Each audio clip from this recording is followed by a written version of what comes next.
Epic views, waterfall mists, summit sunsets. It's all better outside. And with AllTrails, you can discover the best of nature with over 450,000 trails around the world. Download the free app today and find your next adventure. Avoiding your unfinished home projects because you're not sure where to start? Thumbtack knows home so you don't have to. Don't know the difference between matte paint finish and satin? Or what that clunking sound from your dryer is? With Thumbtack, you don't have to be a home pro. You just have to hire one. You can hire top-rated pros, see price estimates, and read reviews all on the app. Download today. Ready to level up your everyday? Quince makes premium essentials without the premium price tag. From quality clothing and stylish accessories to travel staples and high-end home goods, Quince has it all. And by partnering directly with top artisans and ethical factories, Quince delivers high quality at half the cost of similar brands. Shop elevated essentials without the markup at Quince. Go to quince.com/levelup for free shipping and 365-day returns. Quince.com/levelup. We all belong outside. We're drawn to nature, whether it's the recorded sounds of the ocean we doze off to, or the succulents that adorn our homes. Nature makes all of our lives, well, better. Despite all this, we often go about our busy lives removed from it. But the outdoors is closer than we realize. With AllTrails, you can discover trails nearby and explore confidently. With offline maps and on-trail navigation, download the free app today.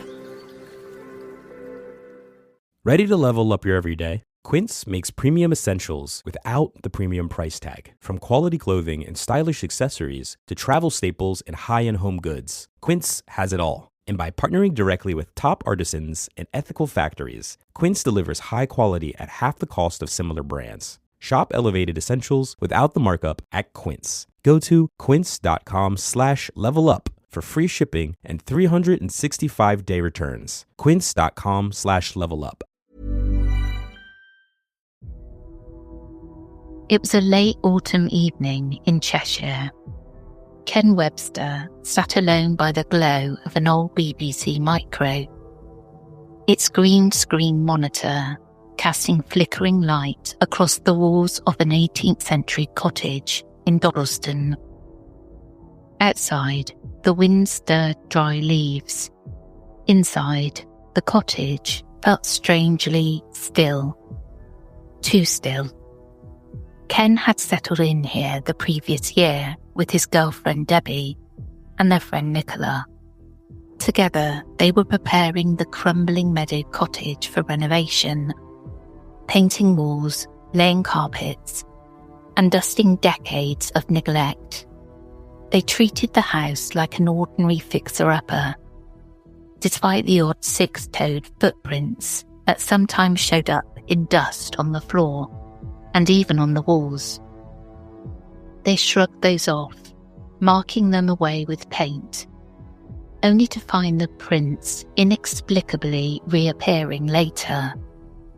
They even discovered stacks of cat food tins piled in the kitchen and living room, cans neatly arranged in pyramids that made no sense. Plates and pans occasionally found themselves heaped in a corner. Cold drafts would gust through empty rooms. Debbie and the cats seemed uneasy in the house after these incidents. None of these uncanny moments had a clear cause. They chalked it up to restless imagination, until the night the computer spoke. I'm Sarah Powell, and this is Obscurata, because some stories have no ending.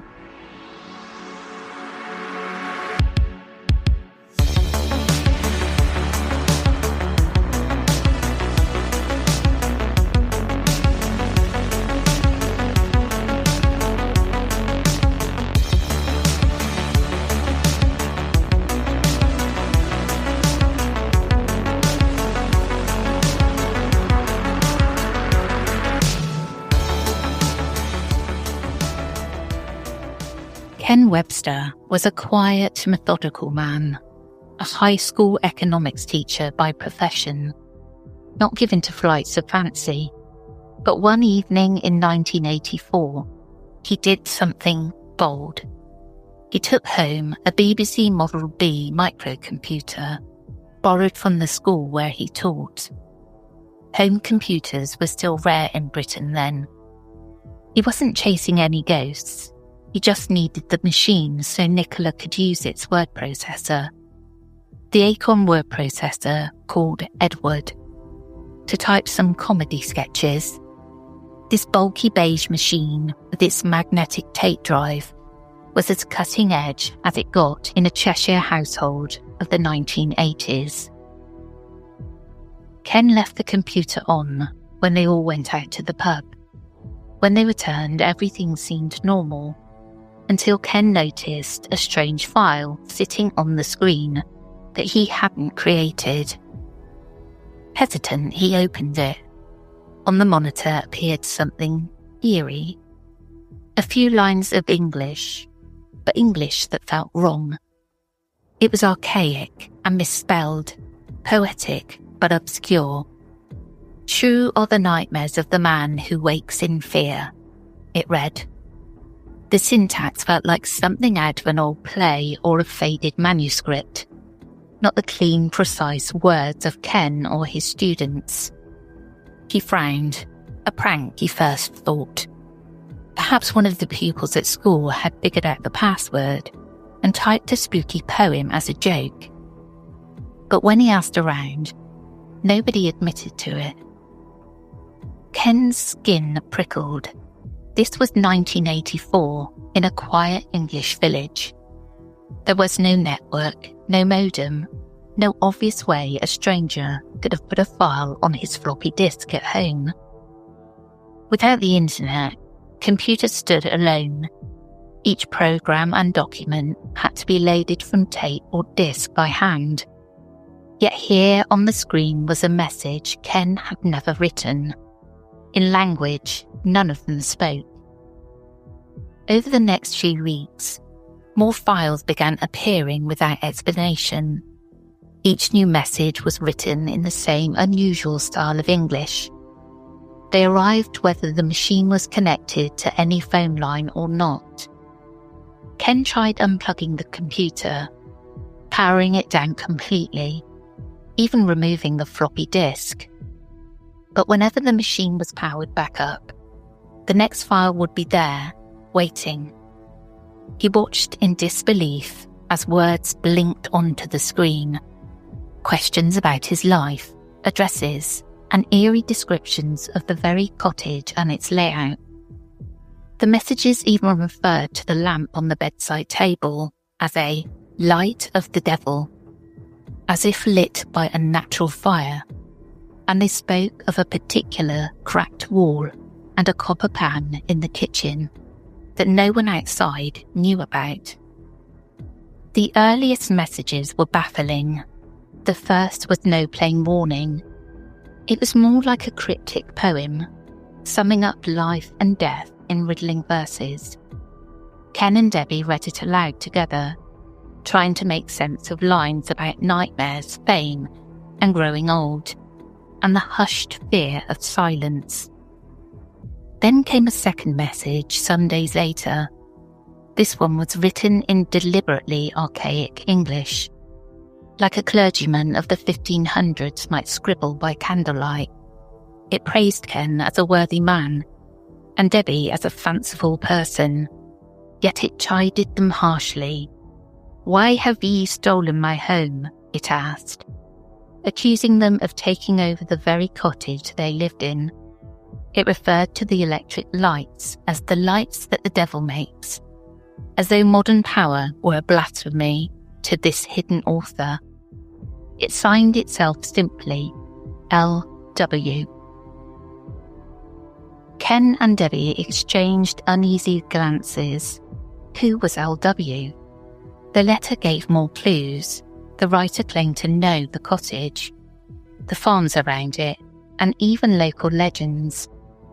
At one point, the correspondent stated flatly that he was writing from the year 1546. Ken rubbed his eyes and read again. 1546? A year when Henry VIII was on the throne. It sounded like a riddle. Debbie shivered. The idea that someone from the Tudor era could be sending them letters through a home computer was wild. Yet Ken had written down every word precisely as it appeared. Ken showed the files to Nicola and to one trusted local friend, Peter Trinder, who taught languages.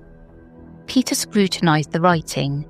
He admitted it was full of spelling mistakes and old phrases, but he told Ken it wasn't gibberish. "Some of the forms here," he said quietly, "they're old, not modern errors. Spelling like ye, fanciful, or using hap.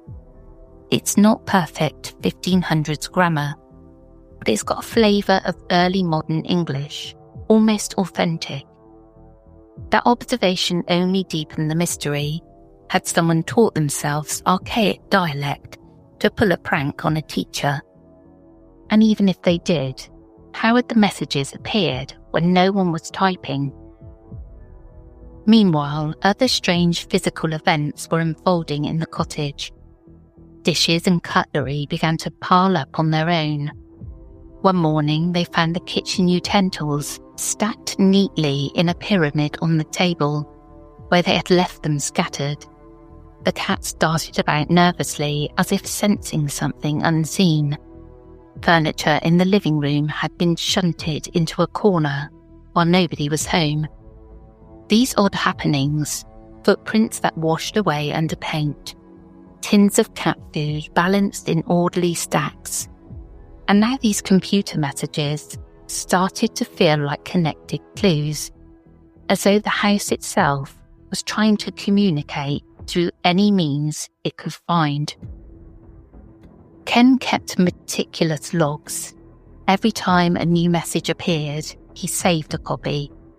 He left notes on the screen, answering questions. "Yes, my name is Ken Webster. Yes, this is Meadow Cottage. Yes, I teach economics at a local school." Each reply he typed into the computer would vanish from the screen, but he pressed enter on his own keyboard, hoping the mysterious correspondent would see. Over time, a strange correspondence took shape on floppy disks. Questions and answers bouncing in text files. The writer called himself Lucas Wainman.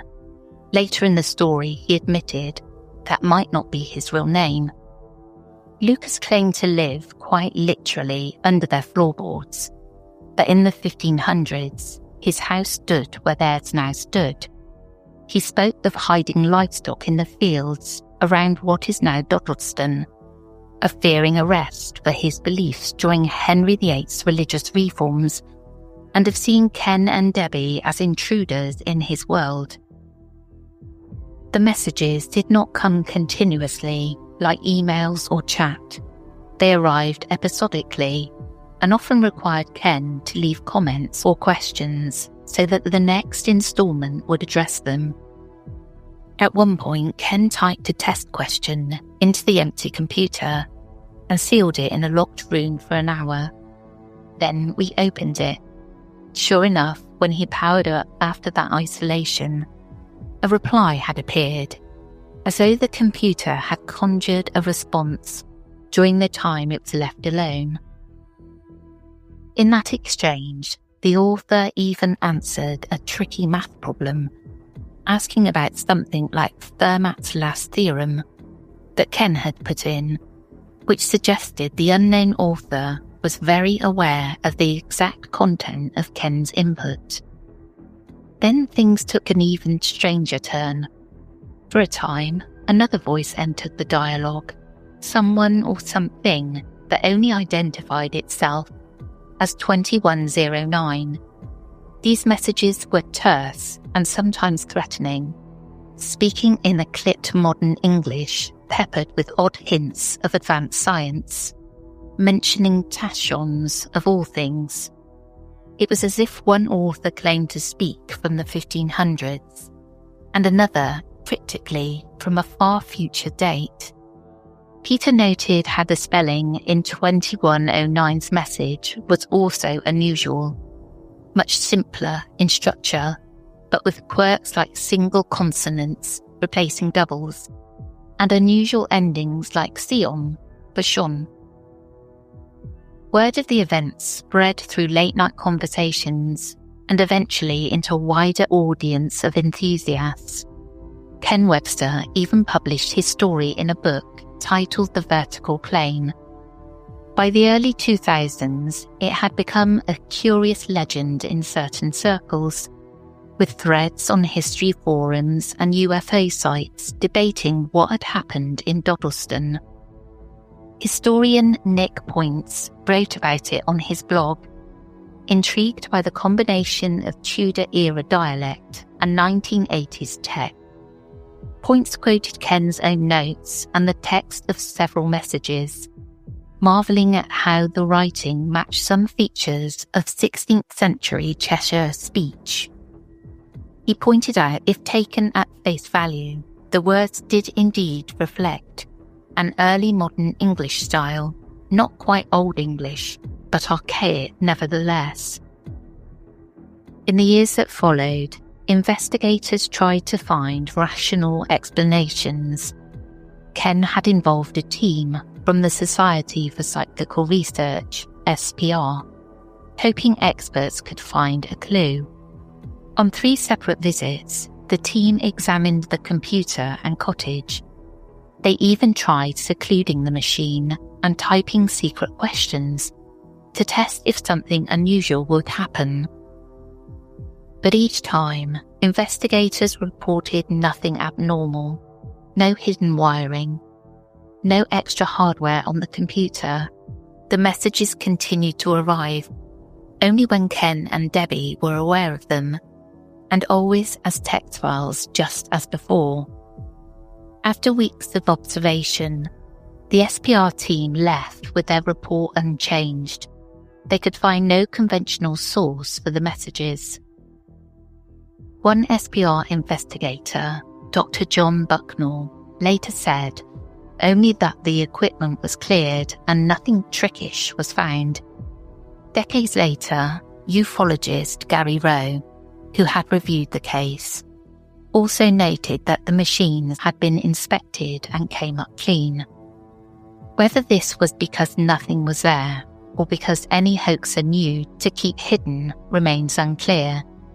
Critics point out that in theory, the BBC Micro could have used a modem or network, an Ethernet connection, to receive data, but no extra wires or hardware were ever documented.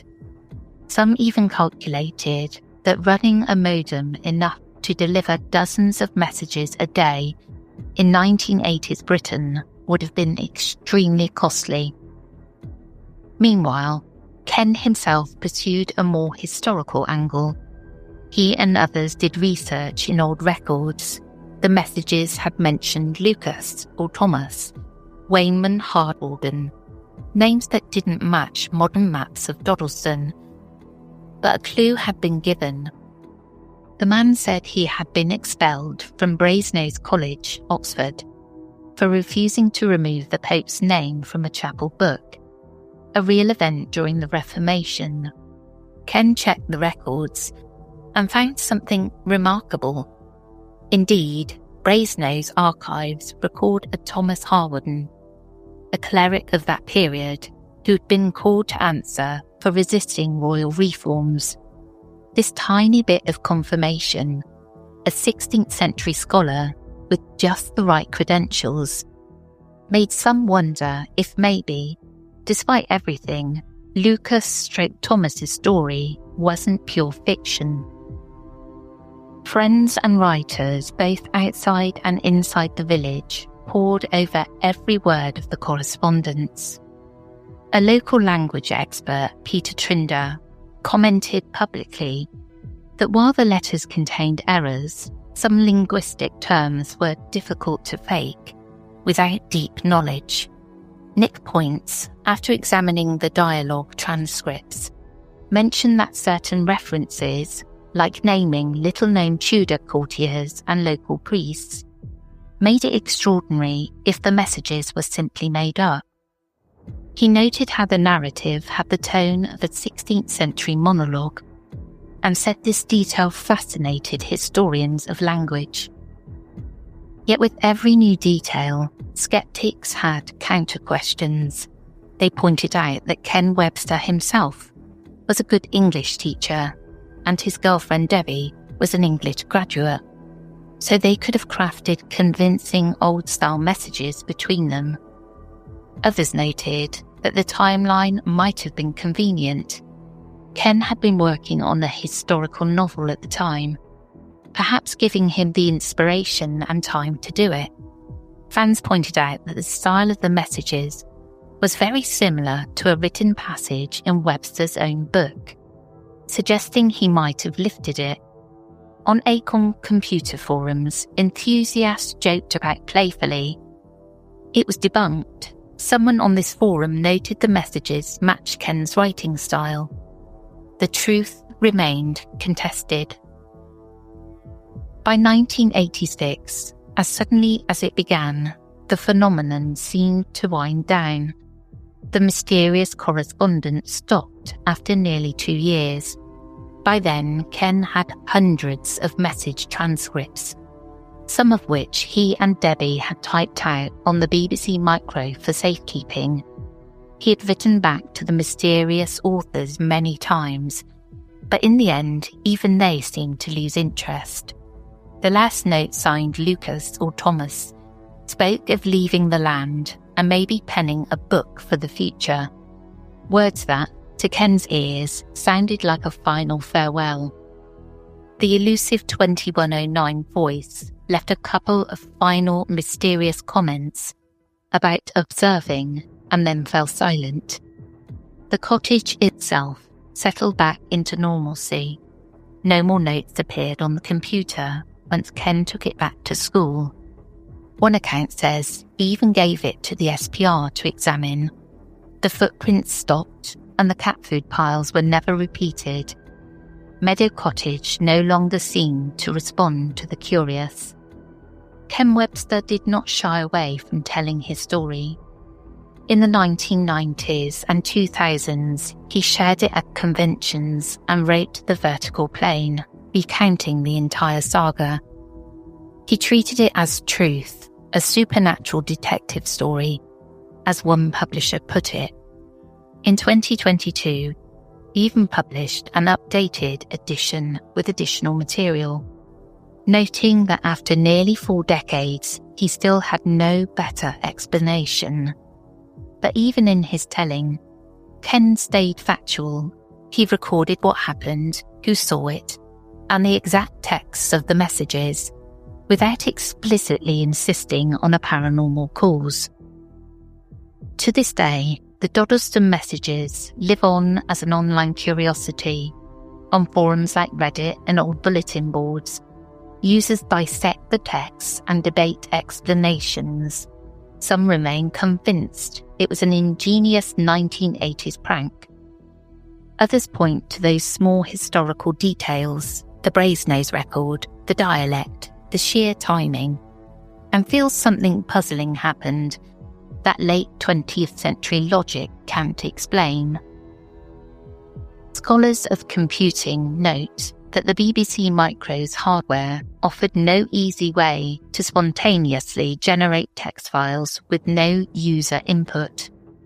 Without a hidden modem connection, none was ever documented, or an accomplice with secret access, the case seems baffling.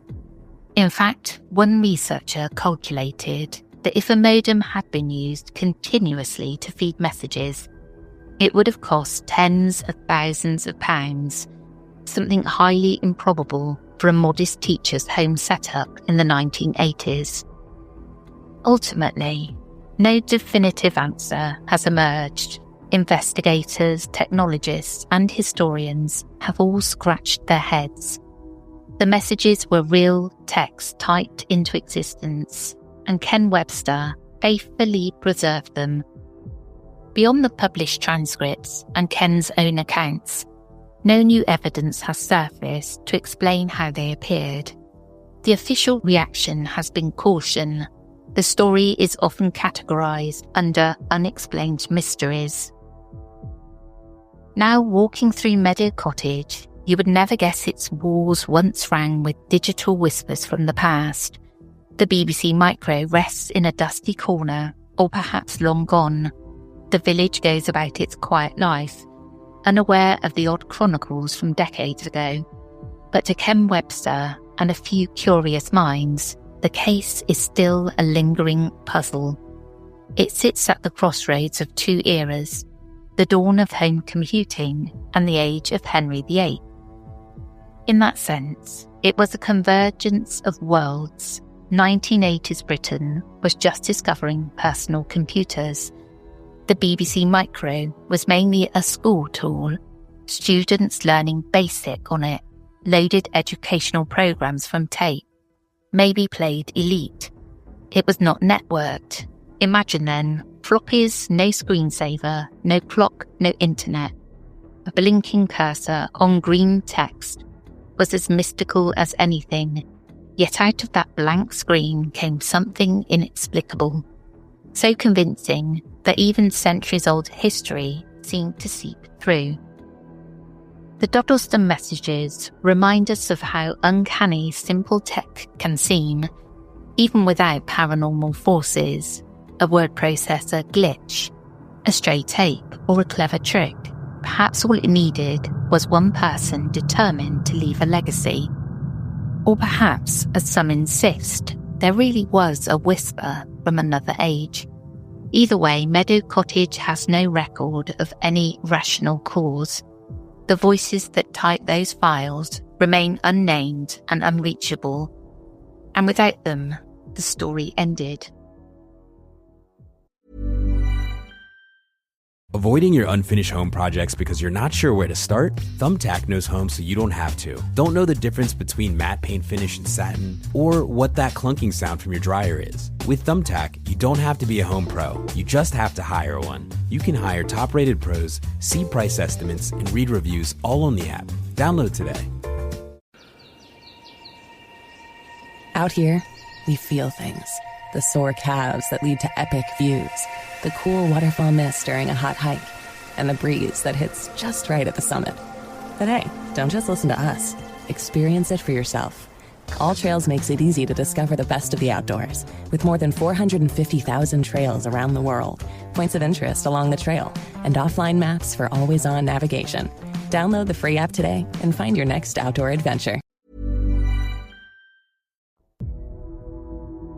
Now the cottage is quiet, only memory remains the nights when a string of code on an old computer sent shivers down one man's spine, who only wanted to write lesson plans. Ken Webster can only publish the words he saw and let history decide. For those who venture into the archives of the unusual, the Dodleston messages are a chilling chapter.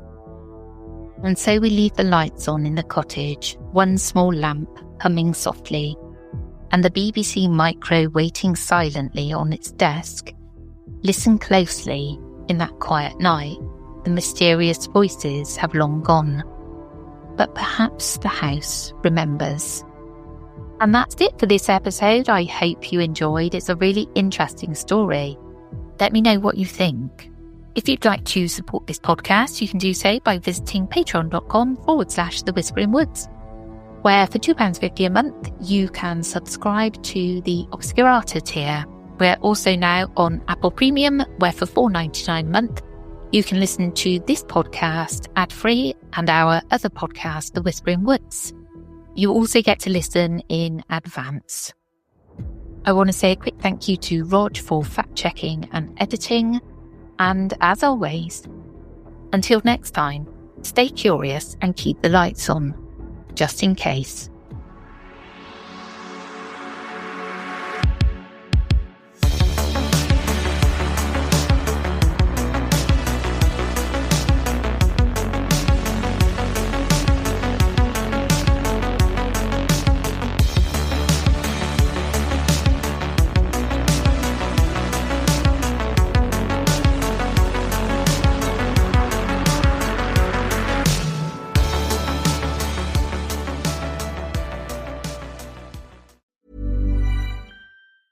Ready to elevate your everyday?